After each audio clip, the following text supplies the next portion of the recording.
Hello and welcome to Justice. I'm Judge Jeanine Pirro.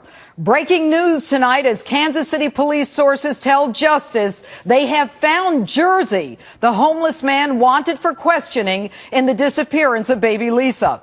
He had not been seen since baby Lisa disappeared.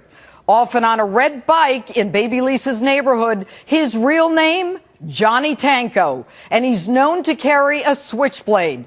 Tonight, he is in custody on a felony warrant unrelated to this case. And this week, when I was in Kansas City, I spoke to a neighbor who felt that Jersey, a.k.a. Johnny Tanko, was a threatening individual who would take his switchblade out, stab it into a table, and then play around with it to let people know that he was quite handy with that switchblade. But there was also another big development in the search for baby Lisa. A private investigator from New York brought into Kansas City. This week, a wealthy benefactor steps to the plate, bringing in private investigator Wild Bill Stanton. There's going to be a $100,000 reward put up for the safe return and or conviction of person or persons involved in this horrible crime. Stanton promised a big bounty to whomever finds baby Lisa. You're saying for the return of the baby and a conviction? If someone brings that kid right now and says they found this child sitting on a park bench, they bring that kid right here, they get $100,000. I met with Stanton after yesterday's press conference to discuss the case. You and I both know that what police need to do is they need to eliminate the inner circle first.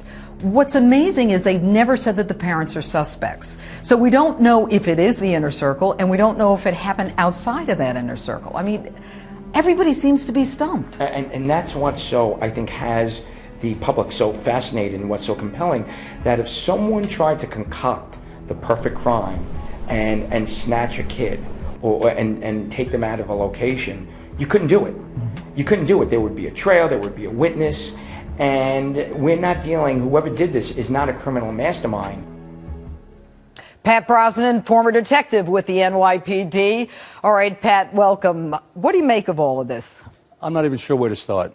I'll be very honest with you. I know Bill Stanton, likable enough fella. It's difficult for me to envision how his objective overview being called in by this person, this anonymous benefactor, is going to somehow exceed the collective intelligence and wit and wisdom of not only the FBI, but the state police in Missouri and the local authorities. Yeah, Kansas City PD, fantastic police department. No doubt. But what do you make of his saying that this is no criminal mastermind? I mean, what is he talking about? Who did this? That statement remains unclear to me.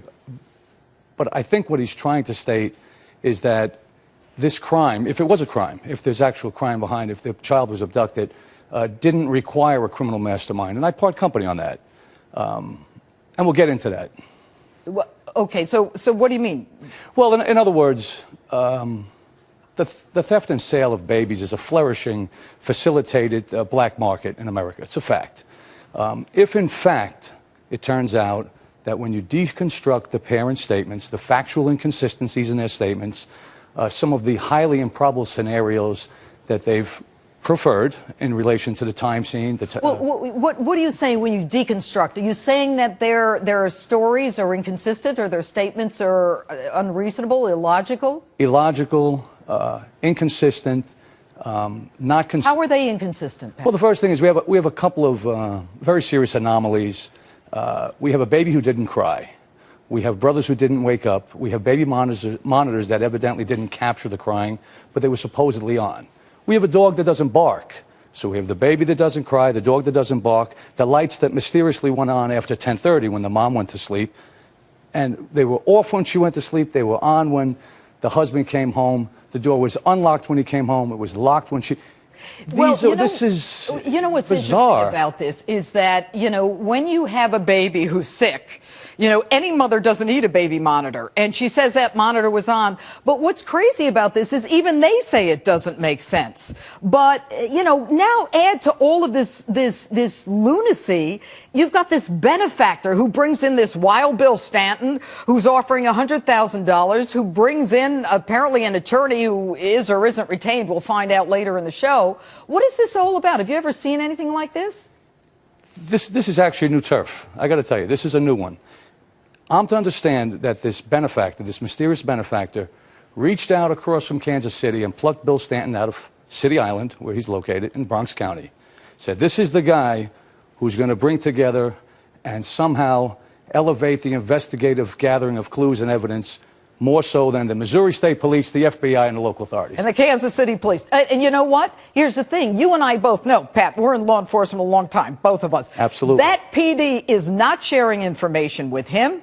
He is not an agent of law enforcement. There is none of this going on. So what is his role? What does this benefactor think he can do that the FBI, the state police, and 300 boots on the ground can't do? It's shocking. I'm actually at a loss for words on that one. I have no clue. Well, you say you know Bill Stanton. Sure. What do you know about this guy? I know he's former NYPD. How long? I don't know. 3 years? Short time. Okay. How long were you with NYPD? 14. 14. Okay. As a detective for 10 in the Detective. robbery squad. All right. Correct. All right then. Pat.